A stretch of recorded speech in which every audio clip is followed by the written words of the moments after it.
और मैं हूं आपके साथ विभा उपाध्याय। पटना से इस वक्त बड़ी खबर आ रही है। लालू प्रसाद से मिलने के लिए पशुपति कुमार पारस पहुंचे हुए हैं। लालू आवास पर जाकर ये मुलाकात हुई। आरएलजेपी के अध्यक्ष पशुपति कुमार पारस और आरएलजेपी को लेकर अब अटकलें बेहद तेज हो गई हैं। आपको याद होगा पिछले दिनों दही चूड़ा के भोज में लालू प्रसाद पहुंचे हुए थे पशुपति कुमार पारस के घर और दही चूड़ा भोज में शामिल होकर इस बात को और ज्यादा अब आशंका के तौर पर जाहिर किया जा रहा है कि संभवतः आरएलजेपी को लेकर बहुत कुछ बदलाव आपको देखने को मिल सकता है।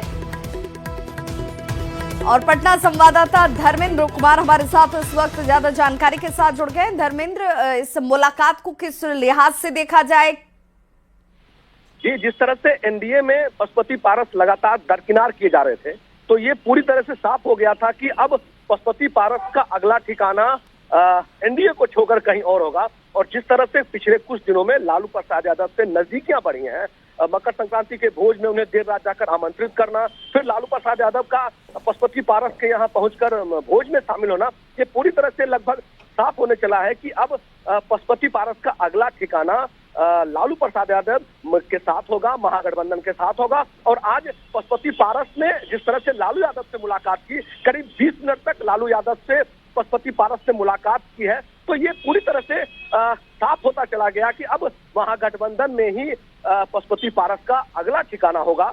और ये कयास लगाए जा रहे थे कि एनडीए में उनको दरकिनार किया जा रहा था, उन्हें लोकसभा में सीटें नहीं मिली, उन्हें उपचुनाव में सीटें नहीं मिली, बराबर ये मांग करते रहे, लेकिन इनको देखा नहीं गया, तो इन्होंने कदम उठाया है, महागठबंधन से अपनी नजदीकियां बनानी शुरू की, लालू प्रसाद यादव को अपने यहाँ आमंत्रित किया और पूरी तरह से अब लगभग साफ हो चुका है कि पशुपति पारस अब महागठबंधन के साथ जाने के लिए तैयार है। जी, तो धर्मेंद्र, ये मानकर चला जाए कि आगामी विधानसभा चुनाव के मद्देनजर जो इस साल के आखिर में होंगे, उस लिहाज से भी ये मुलाकात महत्वपूर्ण हो जाती है। एक तरफ एनडीए और दूसरी तरफ अगर महागठबंधन की बात की जाए तो उसका हिस्सा हो सकते हैं पशुपति कुमार पारस।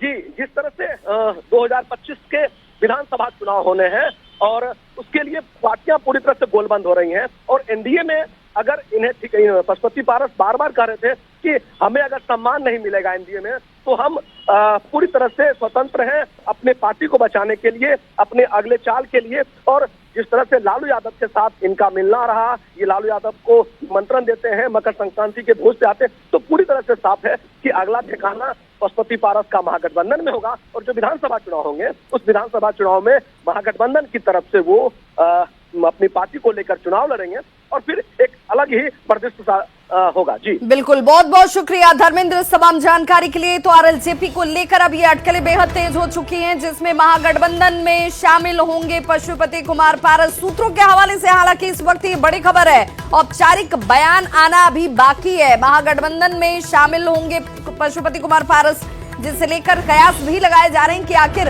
दही चूड़ा भोज में लालू प्रसाद का वहां पर पहुंचना और उसके बाद अब पशुपति कुमार पारस का आरजेडी के साथ इस तरीके से घनिष्ठता, ये बताता है कि आने वाले वक्त में बहुत बड़ी तब्दीली जो है वो नजर आ सकती है। आरजेडी सूत्रों के हवाले से हालांकि ये अहम जानकारी मिल रही है कि महागठबंधन में शामिल होंगे पशुपति कुमार पारस। इस वक्त ज्यादा जानकारी के साथ संवाददाता अमित हमारे साथ जुड़ गए हैं। अमित, एक तरीके से ये मानकर चला जाए कि गोलबंदी वाली सियासत इस वक्त नजर आ रही है।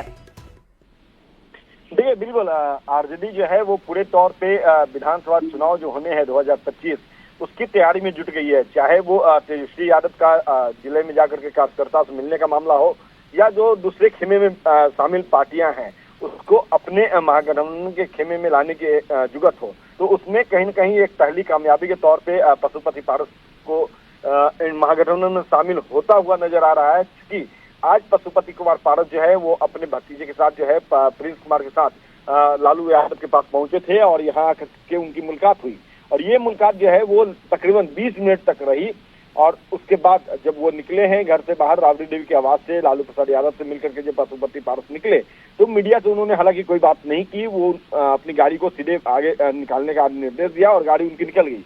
लेकिन उसके बाद अगर बात हम करें तो जो संजय यादव हैं, जो आरजेडी के राज्यसभा सांसद भी हैं, तेजस्वी यादव के बेहद करीबी राजनीतिक सलाहकार हैं, उन्होंने एक बयान दिया है मीडिया को और उन्होंने साफ तौर पे कहा, न्यूज 18 से बात करते हुए संजय यादव ने कहा कि पशुपति पारस अगर महागठबंधन में आते हैं तो ये महागठबंधन के लिए बहुत अच्छा होगा और ये मजबूती मिलेगी महागठबंधन को। तो अब अटकलों का बाजार जो है वो थमता नजर आ रहा है और सीधे तौर पे कह सकते हैं कि पशुपति कुमार पारस जो है वो अब इंडिया अलायंस यानी कि इंडिया गठबंधन के हिस्सा होने जा रहे हैं। औपचारिकता बाकी रह गई है, लालू प्रसाद यादव से उनकी मुलाकात हो गई है और बातचीत जो है वो तय हो गई।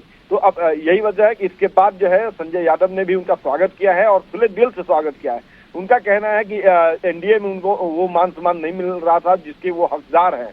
तो आरजेडी और महागठबंधन की पूरी जो पार्टी है, जो विभिन्न दल जो है, चाहे वो कांग्रेस हो। बिल्कुल। और अमित, अगर एलजेपीआर की बात की जाए, पशुपति कुमार पारस की बात की जाए, तो वो इस बात को जिक्र करते नजर आए कि भाई हमारे साथ तो छल हो गया, धोखा हो गया एनडीए में, अब जनता इसको लेकर कहीं ना कहीं जवाब देगी। तो जवाब के लिए जो ठिकाना है वो महागठबंधन की तरफ देखते हुए एलजेपीआर। देखिए, निश्चित तौर पे ये सियासी पार्टियां जो होती है वो मंच को बखूबी भुनाना जानती है और जब मंच साझा करने नहीं दिया जा रहा है इन्हें, तो जाहिर सी बात है कि नए ठिकाना, नए मंच चाहिए और उसी मंच के सहारे वो अपनी राजनीतिक वैतरणी जो है 2025 का पार करना चाहते हैं। और यही वजह है कि जहां से उन्हें लग रहा है कि अब महागठबंधन के हिस्सा बनेंगे तो उन्हें उनकी पार्टी के लिए ये बेहतर कदम होगा। और जो लालू प्रसाद यादव है उनका आशीर्वाद भी चूंकि मिला पशुपति पारस को, तो इससे वो निर्णय लेने में उनको सहजता हुई कि अब उनका नया ठिकाना जो है वो महागठबंधन होगा। और इसमें अगुवाई जो है वो खुद लालू प्रसाद यादव कर रहे हैं। तो जाहिर सी बात है बिल्कुल। और इस मुलाकात ने ये भी साफ कर दिया अमित कि सचमुच सियासत में कोई अस्थायी दोस्त नहीं और अस्थायी कोई दुश्मन नहीं, परिस्थितियों के हिसाब से दोस्त और दुश्मन तय किए जाते हैं। इस वक्त पशुपति कुमार पारस के लिए सबसे माकूल जो जगह है वो इस आरजेडी नजर आ रही है, महागठबंधन नजर आ रहा है और इसलिए ये नजदीकी जो है वो साथ में भी बदल सकती है। इसका इंतजार करना होगा औपचारिक ऐलान के तौर पर। बहुत बहुत शुक्रिया तमाम जानकारी के लिए। और चलिए अब आपको एक तस्वीर दिखाते हैं। सियासत में हर तस्वीर के मायने होते हैं और तस्वीरें बहुत कुछ बता देती हैं। 4 दिन पहले की तस्वीर, जब लालू प्रसाद पशुपति कुमार पारस के घर पर पहुंचे थे।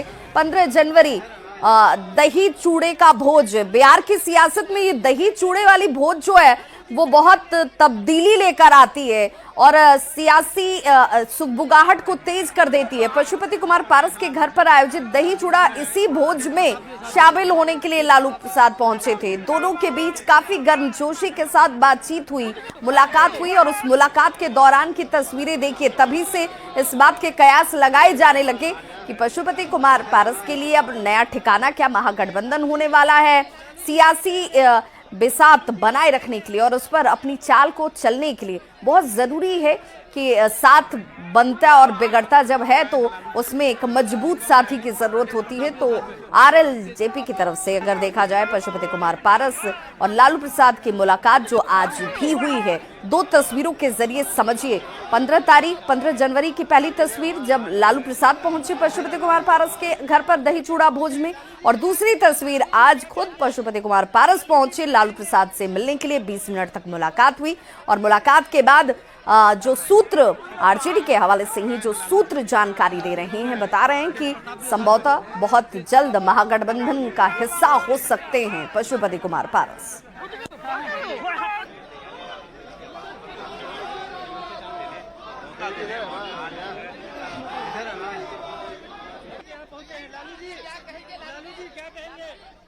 और अब बात जातीय गणना की, जिस पर सवाल उठाने